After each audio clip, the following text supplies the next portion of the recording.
मधुपुर गांव में वसुधा नाम की एक 38 वर्षीय महिला अकेली रहती थी। अब तक उसकी शादी नहीं हुई थी, जिसे लेकर गांव वाले अक्सर ताने कसते थे।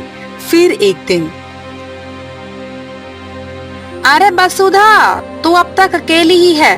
तुझे देखकर तो लगता है जैसे किसी ने तुझसे रिश्ता बनाना ही नहीं चाहा। क्या बात है? क्या तेरे अंदर कोई कमी तो नहीं है ऐसी जो तेरी शादी नहीं हुई? अरे सच पूछो तो तुझ जैसी औरत की वजह से ही हमारे गांव का नाम बदनाम हो रहा है। कौन मर्द तुझसे शादी करेगा?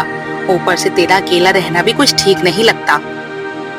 जिस औरत की उम्र निकल जाए और अब तक कोई रिश्ता ना आए तो समझ लो कि या तो किस्मत खराब है या खुद उस औरत के चाल चलन में ही कोई दिक्कत है। मैं तो कहती हूँ कि तुझे कहीं और चले जाना चाहिए। हमारे गांव की इज्जत अब और तेरे बोझ से नहीं बच सकती। तुम सबने मुझे क्या समझ रखा है? क्या अकेला रहना कोई पाप है? क्या एक औरत अगर अपने आत्म सम्मान से जीना चाहती है तो वो गलत है? मैंने तो किसी का कुछ नहीं बिगाड़ा, फिर तुम सब क्यों मेरी जिंदगी में जहर घोलते हो? क्योंकि तू अलग दिखती है, तू चुप रहती है और तेरी सादगी हमें डराती है। तू कोई राज छुपा रही है वसुधा। कह देना चाहिए गांव के पंचों से कि ऐसी औरत हमारे गांव में ना रहे। तुम सबने आज मेरी आत्मा को चोट दी है। तुमने मेरी पहचान को कुचल दिया है। गांव वाले चले जाते हैं। वसुधा फूट फूट कर रोती है और अकेली जंगल की तरफ चल देती है। तभी बारिश भी शुरू हो जाती है। हे भगवान, मैंने क्या गलती की जो तूने मुझे माँ बाप का प्यार भी नहीं दिया, ना एक जीवन साथी की छाव। क्या मेरी किस्मत में बस तिरस्कार और ताने ही लिखे हैं? अब मैं इस दुनिया में क्यों रहूं जब किसी को मेरी जरूरत नहीं? ना कोई अपनाने वाला है और ना कोई समझने वाला। आज मैं तो सिर्फ एक आखिरी दुआ मांगती हूँ, भगवान मुझे इस पीड़ा से मुक्ति दे दे। जैसे ही वो पहाड़ी के किनारे पहुँचती है, तभी बच्चे की रोने की आवाज आती है। हे भगवान, इतनी बारिश में बच्चे की रोने की आवाज? कहीं मेरी कल्पना तो नहीं? क्या कोई बच्चा सचमुच रो रहा है इस बारिश में? नहीं नहीं, ये मेरा वहम हो सकता है। फिर आवाज और तेज होती है। वसुधा झाड़ियों की ओर जाती है। वहां उसे एक नन्हा सा बच्चा दिखता है। ये तो सचमुच बच्चा है। ये कितना मासूम है, और देखो इसकी आंखों में डर भी नहीं है। अब ये मेरा बच्चा है। तूने मुझे जीने की वजह दी है भगवान। अब मैं टूट कर नहीं जीऊंगी। अब मैं इसके लिए जीऊंगी और तेरा नाम अर्जुन होगा, क्योंकि तूने मेरी मृत्यु को हराया है। आज तूने मेरी आत्मा को नया जीवन दिया है। चल अर्जुन, अब हम दोनों एक नई शुरुआत करेंगे। तू ही मेरा संसार है। फिर वसुधा अर्जुन को लेकर घर चली आती है। 3 महीने बाद गांव की औरतें बातें करती हैं। अरे तूने सुना वसुधा के घर में एक छोटा सा बच्चा है, और वो भी किसी को कुछ बताए बिना? हाँ हाँ, मैंने भी देखा था। अरे ये सब तो बहुत अजीब है। एक कुंवारी औरत के घर में बच्चा कैसे हो सकता है? मुझे तो लगता है कुछ ना कुछ गड़बड़ जरूर है। अरे चलो जाकर पूछते हैं उससे। दोनों वसुधा के पास जाती हैं। वसुधा, ये बच्चा कहाँ से आया? तुझे तो कभी शादी होते नहीं देखा, और अब ये बच्चा? अगर सच नहीं बताया ना तो हम गांव के लोगों को बुलाकर सच्चाई पता करेंगे। ये मेरा बच्चा है। हाँ, मैंने समाज से छिपकर शादी की थी, और जब उस रिश्ते से कोई मान्यता नहीं मिली तो मैं चुप रही। लेकिन अब मैं चुप नहीं रहूंगी। मुझे फर्क नहीं पड़ता कि तुम लोग क्या सोचते हो। ये बच्चा मेरी दुनिया है, मेरा सम्मान है, और अब मैं उसके लिए जीऊंगी। पगला गई है ये। चल चल यहाँ से। तो वो चली जाती हैं। वसुधा अर्जुन को गोद में उठाकर देखती है। देखा अर्जुन, जब मैं चुप थी तब इन्हें परेशानी थी। अब मैं बोली तो भी इन्हें बुरा लगता है। ना ये मेरी चुप्पी सह पाते, ना मेरी खुशी। पर अब मुझे इनसे कोई शिकायत नहीं, क्योंकि तू मेरी जिंदगी बन गया है अर्जुन। धीरे धीरे समय गुजरता है। और 18 साल बीत जाता है। वहीं दूसरी तरफ कुसुम अपने पति रमेश के साथ गांव के किनारे एक पुरानी झोपड़ी में रह रही थी। हे भगवान, अब और क्या करूं मैं? शादी को इतने साल हो गए, पर तूने हमें संतान सुख से वंचित ही रखा। जो दिया भी था वो भी छीन लिया तूने। मेरा बच्चा इस दुनिया में आया भी नहीं कि उसे वापस ले लिया। अब तो लोगों की बातें भी सीने में चुभने लगी है। हिम्मत रखिए जी, भगवान हमारी जरूर सुनेंगे। कुसुम, गांव वाले हमें ताने मारते हैं जैसे हम कोई अभिशाप हो, और तू कहती है हिम्मत रखो। कैसे हिम्मत रखूं जब खुद को ही अब जीने की वजह नहीं मिलती? जी मैं जानती हूँ आपने कितना सहा है, लेकिन आप यूं हार मत मानिए। भगवान ने अगर अब तक हमें कुछ नहीं दिया तो शायद किसी वजह से वो देर कर सकता है, पर अंधेर नहीं करता। किस वजह से कुसुम, किस वजह से? हमने ऐसा कौन सा पाप किया था जो हमारा बच्चा भी हमें नसीब नहीं हुआ? क्या भगवान भी अब हमसे मुंह मोड़ चुका है? इतना कहकर रमेश फूट फूट कर रोने लग जाता है। हे भगवान, अब मैं क्या करूं? रमेश जी की ये हालत मुझसे देखी नहीं जाती। हर रोज उनका चेहरा और भी बुझता जा रहा है। उनकी आंखों में वो सपना अब भी जिंदा है जो शायद मैं कभी पूरा नहीं कर पाई। अब वक्त आ गया है जब रमेश को सब कुछ बता देना चाहिए। जी मैं आपसे एक बात कहना चाहती थी, बहुत समय से छिपा रही थी। क्या बात है कुसुम? क्या छिपा रही थी तू? साफ साफ बता। हमारा जो बेटा हुआ था वो मरा हुआ पैदा नहीं हुआ था, वो जीवित था और शायद आज भी कहीं जीवित है। क्या कह रही है तू? पागल तो नहीं हो गई है? हमारा बच्चा जिंदा था और तूने मुझे कभी बताया भी नहीं। ये तूने क्या किया कुसुम? तब एक साधु बाबा आए थे। अलख निरंजन, अलख निरंजन, कोई है घर में? बेचाम देही, बेचाम देही। आइए महाराज, रुकिए, मैं आपके लिए भोजन लाती हूँ। बड़ी प्रसन्न लग रही हो पुत्री, कुछ अच्छा हुआ है क्या? जी महाराज, आज हमारे घर में पुत्र का जन्म हुआ है। हमारी वर्षों की तपस्या पूरी हुई है। बहुत अच्छा है, दिखाओ तो अपने पुत्र का मुखड़ा। देखो तो कैसा नसीब लेकर आया है। तुम्हारा वृद्धि कितना करेगा? ये रहा महाराज, देखिए हमारा लाल बड़ी मन्नतों के बाद हुआ है। घोर अनर्थ, हे ईश्वर, ये क्या? ये तो भारी अनर्थ है। क्या क्या कह रहे हैं आप महाराज? ऐसा क्या देख लिया आपने? यह बालक अगर तेरे घर में रहा तो नाश होगा। तेरा पति मरेगा, तू विधवा होगी और यह पूरा गांव प्रलय का दृश्य देखेगा। नहीं, ऐसा मत कहिए महाराज। मैंने तो इस बच्चे को बहुत तपस्या के बाद पाया है। फैसला तुझे करना है, यह बच्चा या तेरा पति और गांव की भलाई। मैं क्या करूं? हे प्रभु, मुझे माफ करना, मेरे लाल में मजबूर हूँ। उस रात मैं जब उसे लेकर जंगल में छोड़ आई थी, मुझे डर था कि अगर कुछ हुआ तो आप मुझसे भी छिन जाएंगे। मैं खुद को कभी माफ नहीं कर पाई। तूने ये कैसे सोच लिया कि मैं उस साधु की बात पर अपने बच्चे को छोड़ दूंगा? तूने मुझसे मेरा बेटा छीना है कुसुम। अब मैं एक पल भी चैन से नहीं बैठूंगा। मैं आज ही निकलता हूँ उसे ढूंढने, चाहे दुनिया के किसी कोने में क्यों ना हो। रमेश घर से निकलता है। हे भगवान, तूने यह क्या अनर्थ करवा दिया? मेरा फूल सा बच्चा जंगल में कैसा होगा? वो किस हाल में होगा? नहीं, मुझे उस साधु का पता लगाना होगा, तभी मेरे बेटे का पता चलेगा। इतना कहकर रमेश आगे चल पड़ता है, पर कई घंटों के सफर के बाद भी उस साधु का उसे कोई अता पता नहीं मिलता।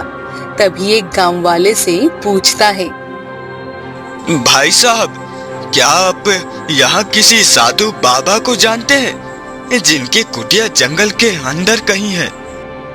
हाँ, एक है, पर उससे बच कर रहना। वो कोई सीधा साधा बाबा नहीं लगता। ऐसा क्यों कहा आपने? क्या वो साधु नहीं है? उसके आसपास से अजीब अजीब बातें सुनने को मिलती है। काला जादू, तंत्र विद्या और पता नहीं क्या क्या करता है वो। रमेश मन में सोचते हुए आगे बढ़ता है। तूने जो किया है बाबा, अब मैं खुद तुझसे सवाल करूंगा और तुम्हें मेरे सारे सवालों का जवाब देना पड़ेगा, वरना मुझसे खराब आदमी तुम्हें कहीं नहीं मिलेगा। फिर कुछ दूर आगे जाने के बाद एक कुटिया तक पहुंचता है और अंदर झांकता है। ये तो तंत्र विद्या है, और ये बाबा, ये तो ब्राह्मण नहीं लगता है। तुम कौन हो और तुम तंत्र विद्या क्यों कर रहे हो? तुम साधु नहीं हो सकते हो। तुम बिल्कुल ठीक कह रहे हो। मैं कोई साधु नहीं हूँ, बल्कि साधु के भेष में एक तांत्रिक हूँ जो अपनी तंत्र विद्या कर रहा हूँ। बताओ, क्यों आए हो मेरे पास? तो जवाब दो, तूने मेरी पत्नी से झूठ बोलकर मेरे बच्चे को क्यों मेरी पत्नी को छोड़ने के लिए मजबूर किया? आ ही गया तू अपने बेटे की तलाश में। मैं जानता था तू एक दिन जरूर आएगा। तो सुन, सच्चाई क्या है। अगर मैं उसे ना हटवाता तो वो बड़ा होकर एक दिन मेरा विनाश कर देता। इसलिए मैंने तेरी पत्नी को डराकर तुझसे तेरा बच्चा दूर करवा दिया। तू इंसान कहलाने लायक नहीं है। तूने एक मासूम को अपनी चाल में फंसा दिया। भगवान तुझे कभी माफ नहीं करेंगे। बता बता, मेरा बच्चा कहाँ है? जा ढूंढ अपने बेटे को, अगर मिला तो किस्मत वाला होगा। मैं अपने बच्चे को ढूंढ कर रहूंगा। तेरी कोई भी चाल अब कामयाब नहीं होगी। चाहे कुछ भी हो जाए, अब मुझे कोई नहीं रोक सकता। मैं अपने बेटे को वापस ला कर रहूंगा। इतना कहकर रमेश वहाँ से चला जाता है और सीधे घर पहुँचता है। क्या हुआ जी, आप कहाँ गए थे? मैं उस साधु को ढूंढने गया था और वह मुझे मिल गया है।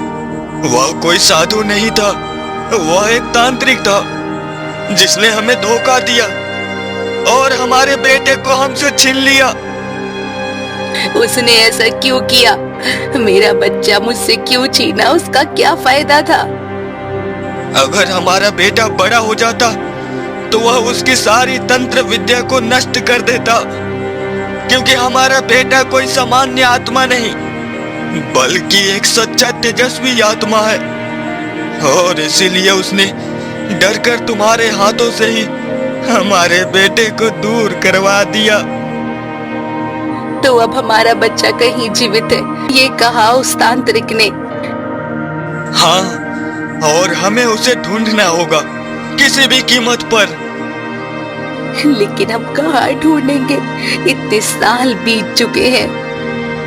फिर दोनों पति पत्नी वहाँ से निकल जाते हैं और अपने बच्चे की तलाश में जंगलों की तरफ जाने लगते हैं। कई दिन बीत जाते हैं। हे भगवान, इतने दिन हो गए, हमने हर जगह ढूंढ लिया पर हमारा बच्चा कहीं नहीं मिला। अब तो उम्मीद भी टूटने लगी है। भगवान ने अगर हमें यह राह दिखाई है तो वह खुद ही हमारे बेटे तक पहुंचने का रास्ता भी देंगे। चलो, हम चलें। कुसुम वहीं बैठकर रोने लगती है। तभी तेज बारिश शुरू हो जाती है और एक पेड़ के नीचे चिड़िया के 2 बच्चे भीगते दिखाई देती हैं। अरे वो देखो, वो चिड़िया के बच्चे भीग रहे हैं। हमें उनकी मदद करनी चाहिए, नहीं तो वो बच्चे खो देगी। हाँ, तुम ठीक कह रही हो। चलो जाओ, जाओ उस बच्चे को बचा लो।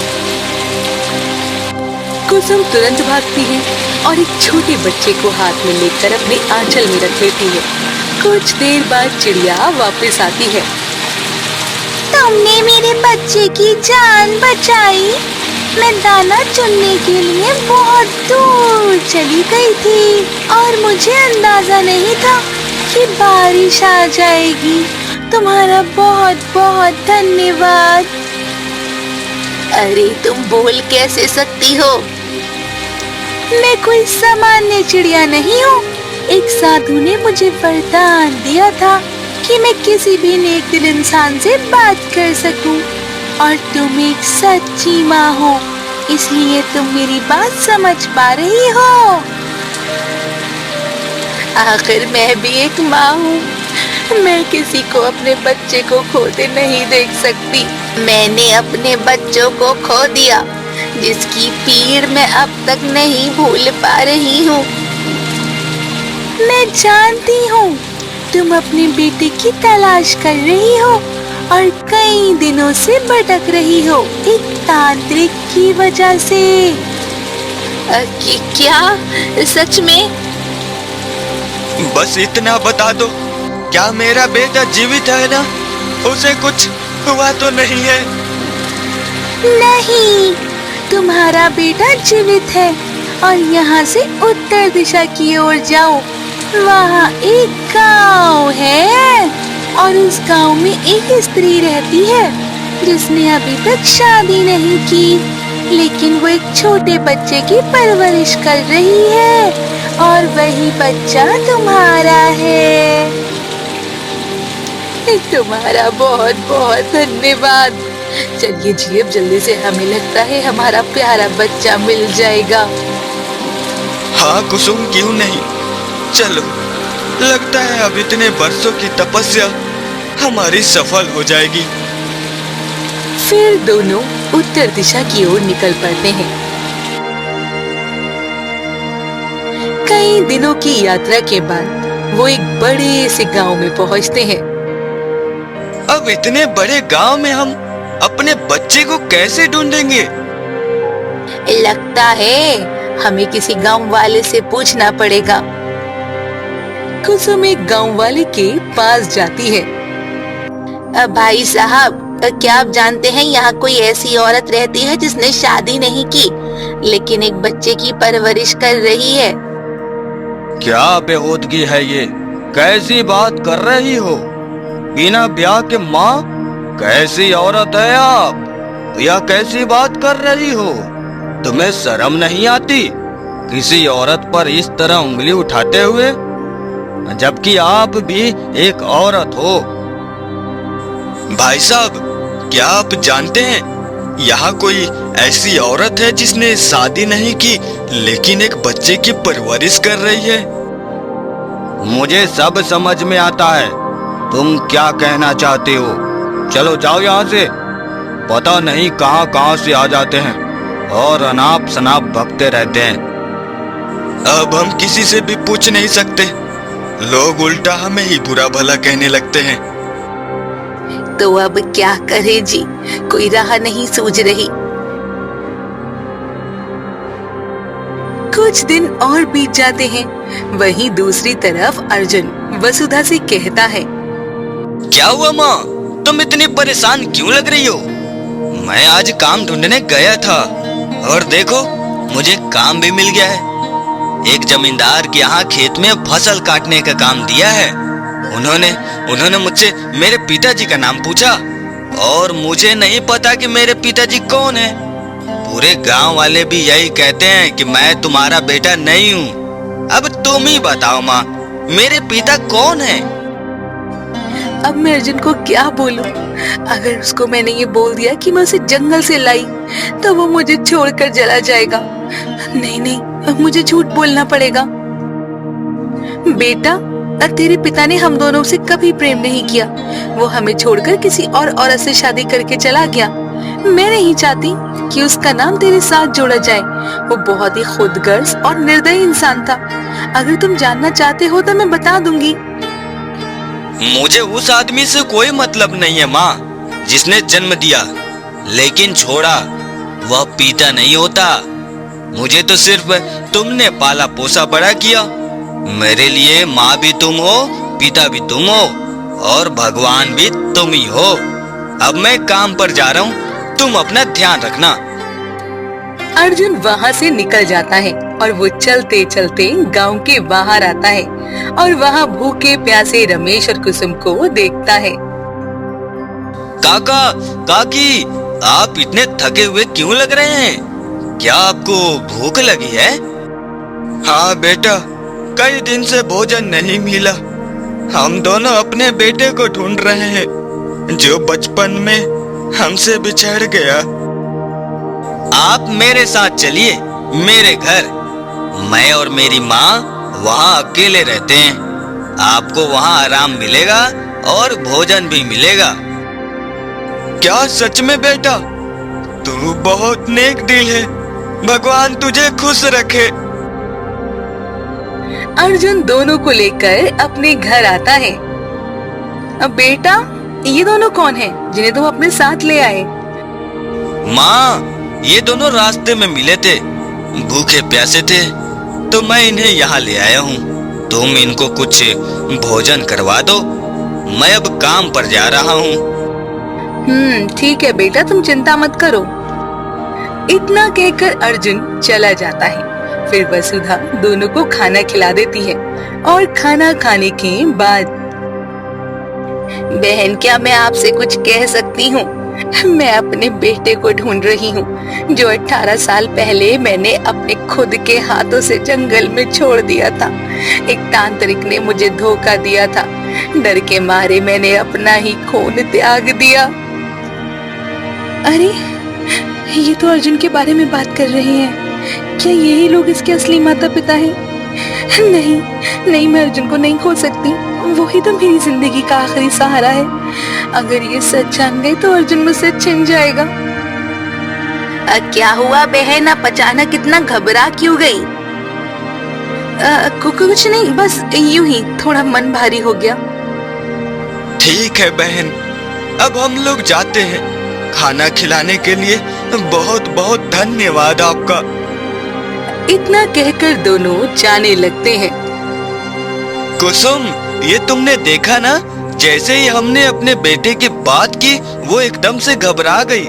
मुझे यकीन है ये कुछ न कुछ जानती है हमारे बेटे के बारे में। हाँ रमेश, ये बात तो अब मैं भी महसूस कर रही हूँ। हमारा भी शायद अर्जुन का ही उम्र का होता बेटा। अर्जुन की माँ की आंखों में जो घबराहट थी वो यूं ही नहीं थी। हमें जरूर इससे कुछ पूछना चाहिए। तभी शकुंतला वहाँ आ जाती है। अरे आप दोनों कौन हैं जो इस मनहूस के घर से निकल रहे हो?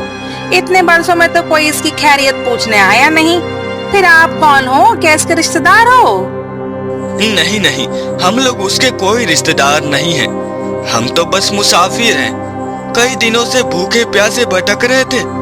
उसका बेटा अर्जुन हमें यहाँ ले आया, थोड़ा खाना खिला दिया, बस, और कुछ नहीं।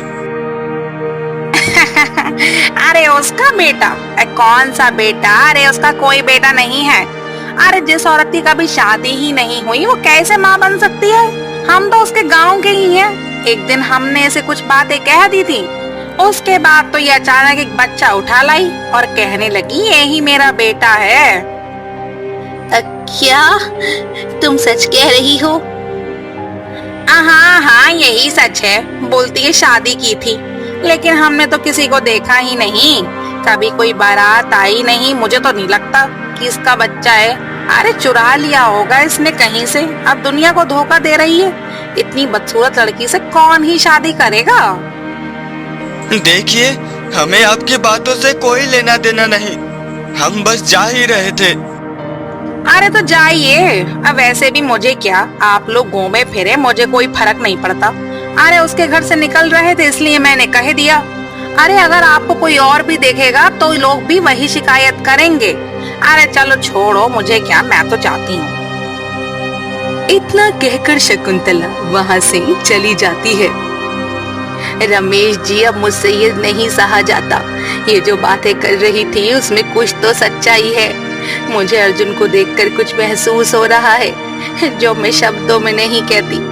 चलो जी चलो, अब नहीं देर करनी चाहिए, हमें सच जानना ही होगा अर्जुन से और उसकी माँ से। फिर दोनों वसुधा के पास जाते हैं। हे भगवान, ये लोग वापस क्यों आ रहे हैं? अरे सच सच बताओ बहन, अर्जुन किसका बेटा है?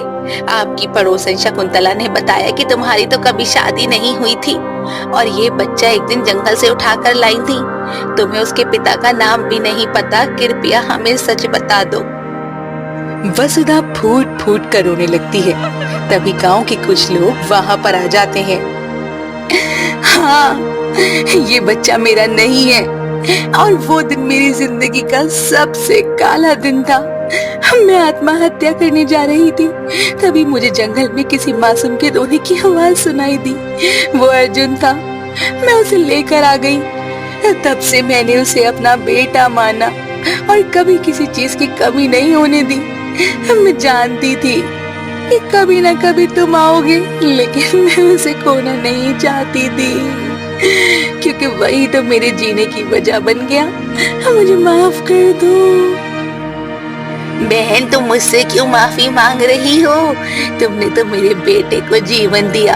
अगर तुम ना होती तो शायद मेरा बच्चा जीवित नहीं होता। तुम्हारे कर्ज को मैं कभी नहीं उतार सकती। आज तुम मेरे बेटे की माँ भी हो। अब अर्जुन बहुत ही खुश नसीब है। उसको एक माँ नहीं बल्कि दो दो माओं का प्यार मिलेगा और हम दोनों आपका एहसान कभी नहीं चुका सकते हैं। तभी अर्जुन वहां आ जाता है। क्या हुआ माँ, आप इतनी रो क्यों रही हो? अर्जुन बेटा, मुझे माफ कर दे। मैं तेरी सगी माँ नहीं हूँ और ये दोनों जो सामने खड़े हैं यही तेरे असली माँ बाप हैं। क्या पागल हो गई हो माँ? कैसी बातें कर रही हो? मेरी माँ तो सिर्फ तुम ही हो और मैं तुम्हारे सिवा किसी को नहीं जानता हूँ। अर्जुन बेटा, सच में तू ही हमारा बेटा है, हमें माफ कर दे। अगर आप मेरे माँ बाप थे तो फिर इतने दिनों तक कहाँ थे और मैं आपके पास क्यों नहीं था? इनके पास क्यों हूँ? बेटा, हमने बहुत बड़ी गलती की थी। एक तांत्रिक के कहने पर हमने तुम्हें जंगल में छोड़ दिया था। हमें लगा था हम पर कोई अपशगुन हो रहा है। आप मुझे तांत्रिक के कहने पर छोड़ सकते हो और अब मुझे अपनाना चाहते हो? नहीं, नहीं चाहिए मुझे ऐसा प्यार। बेटा, मैंने तुझे जन्म नहीं दिया, लेकिन तुझे अपना समझकर हर तकलीफ सह कर पाला है। लेकिन सच ये भी है कि तेरे असली माता पिता ये हैं और इनका भी हक बनता है तुझ पर। नहीं माँ, मैं आपको छोड़कर कहीं नहीं जा सकता। मेरा घर आप ही हैं। वसुधा बहन, हम आपको छोड़कर नहीं जा सकते। आज से अर्जुन के दो माँ होंगी, एक जिसने जन्म दिया और एक जिसने पाल पोस कर बड़ा किया। आपने हमारे बेटे को जो स्नेह दिया वो कोई माँ नहीं दे सकती। अब अर्जुन को दोनों माँ का प्यार मिलेगा। अगर आप लोग मेरी माँ की इज्जत करते हो तो फिर मैं तैयार हूँ।